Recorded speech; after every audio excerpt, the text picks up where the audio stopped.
Kamu cocoknya desainer atau produser?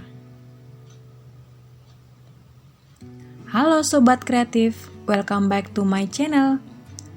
Video book ini merupakan materi pembelajaran prakarya dan kewirausahaan bab 1, kelas 12, bagian 2. Sedikit mengulas video pertama, yaitu bagian A, perencanaan usaha kerajinan untuk pasar lokal. Berikut adalah KD dan tujuan pembelajaran.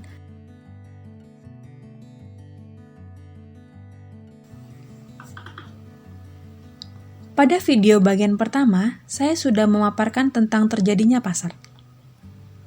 Pasar terjadi karena adanya permintaan dari pembeli dan penawaran dari penjual. Potensi pasar dapat diketahui melalui dua pendekatan. Pertama, pendekatan permintaan dengan mencari tahu kebutuhan dari pasar sasaran. Kedua, pendekatan penawaran, yaitu mengandalkan pada kemampuan wirausahawan dengan produk inovatif. Kedua pendekatan ini dapat digunakan untuk mengenali potensi pasar. Kebutuhan pasar lokal dapat diketahui dengan melakukan pengamatan terhadap pasar sasaran. Ide pengembangan untuk pasar lokal juga dapat diperoleh dengan mengenali kebiasaan di daerah setempat.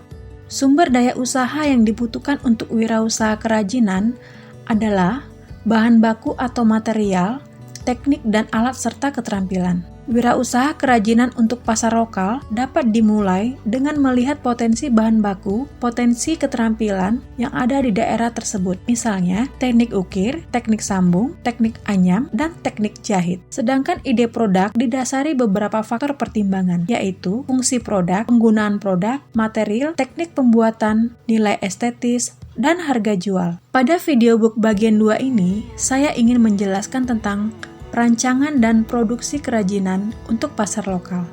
Ada 4 proses pada perancangan produk. Yang pertama, mencari ide produk dengan curah pendapat. Kedua, rasionalisasi. 3, prototipe atau membuat studi model. Dan yang keempat, penentuan desain akhir. Pada proses mencari ide produk dengan curah pendapat, setiap anggota kelompok harus membebaskan diri untuk menghasilkan ide-ide yang beragam dan sebanyak-banyaknya yang disebut dengan proses brainstorming. Beri kesempatan juga untuk munculnya ide-ide yang tidak masuk akal sekalipun, tuangkan ide tersebut ke dalam sketsa. Kunci sukses dari tahap brainstorming dalam kelompok adalah jangan ada perasaan takut salah. Setiap orang berhak mengeluarkan pendapat, saling menghargai pendapat, boleh memberikan ide yang merupakan perkembangan dari ide sebelumnya, dan jangan lupa mencatat setiap ide yang muncul. Proses rasionalisasi adalah proses mengevaluasi ide-ide yang muncul dengan beberapa pertimbangan teknis diantaranya, bagaimana cara menggunakan produk, apakah material yang ada sudah tepat untuk mewujudkannya, apakah mungkin untuk diproduksi dengan teknik produksi yang ada saat ini? Bagaimana proporsi dan ukuran sesuai untuk produk tersebut agar mudah digunakan oleh manusia? Dan pertanyaan-pertanyaan lainnya. Proses prototipe atau membuat studi model. Sketsa ide yang dibuat pada tahap sebelumnya adalah format 2 dimensi, artinya hanya gambar pada bidang datar. Produk kerajinan yang akan dibuat adalah berbentuk 3 dimensi. Maka, studi bentuk selanjutnya dilakukan dalam format 3 dimensi, yaitu dengan studi model. Studi model dapat dilakukan dengan material sebenarnya maupun bukan material sebenarnya. Material sebenarnya adalah material yang akan digunakan pada produksi kerajinan. Alat bantu yang digunakan dalam pembuatan studi model adalah gunting, lem, selotip, atau alat pemotong dan bahan perekat. Dalam penentuan desain akhir, dapat menghasilkan 3-5 model. Penetapan desain akhir dapat dilakukan melalui diskusi atau evaluasi. Proses evaluasi menghasilkan umpan balik yang bermanfaat dalam menentukan desain yang terpilih. Berikut tahapan produksi produk. Pertama, pembahanan, pembentukan, perakitan, dan yang keempat, finishing. Tahap pembahanan adalah mempersiapkan bahan baku agar siap diproduksi. Pada limbah bahan alami, proses pembahanan penting untuk menghasilkan produk yang awet, tidak mudah rusak karena faktor cuaca dan mikroorganisme.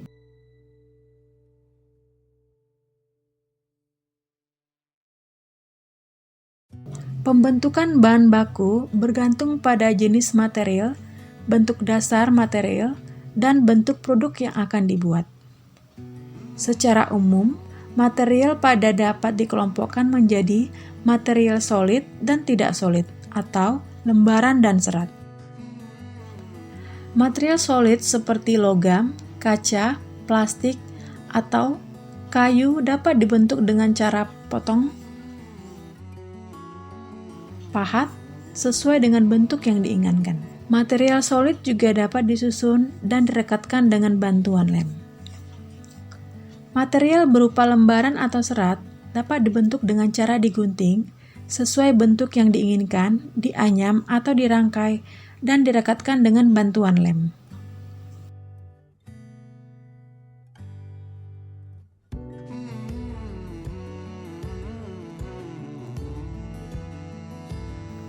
Perakitan dilakukan apabila produk yang dibuat terdiri atas beberapa bagian. Perakitan dapat memanfaatkan bahan pendukung seperti lem, paku, benang, tali, atau teknik sambungan tertentu.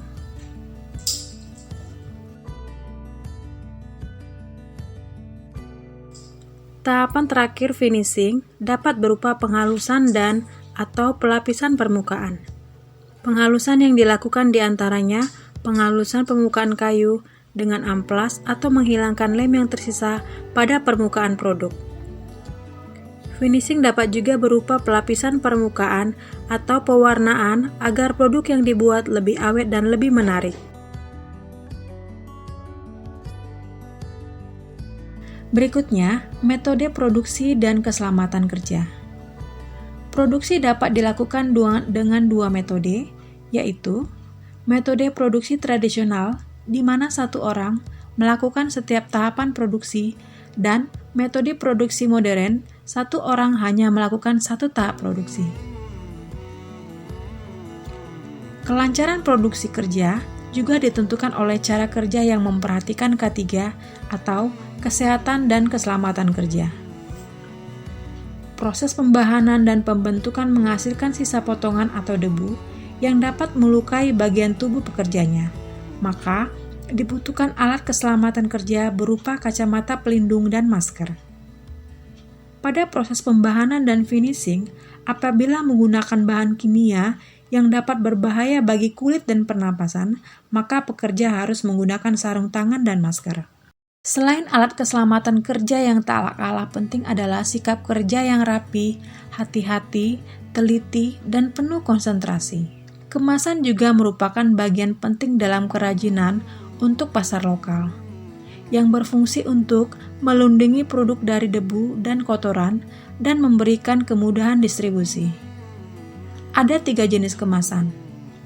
Kemasan yang melekat pada produk yang disebut dengan kemasan primer yang berfungsi untuk melindungi produk dari benturan dan kotoran, menampilkan daya tarik dari produk kerajinan. Material kemasan untuk melindungi dari kotoran dapat berupa lembaran kertas atau plastik. Kemasan sekunder yang berisi beberapa kemasan primer dan berisi produk. Yang ketiga, kemasan untuk distribusi disebut dengan kemasan tersier yang berfungsi untuk memberikan kemudahan untuk distribusi dari tempat produksi ke tempat penjualan. Tidak semua produk kerajinan membutuhkan kemasan primer, namun setiap produk membutuhkan identitas. Identitas dapat berupa stiker atau selubung karton yang berisi nama dan keterangan serta menggambarkan karakter yang sesuai dengan target sasaran. Pada produk fungsional, dibutuhkan keterangan cara penggunaan produk.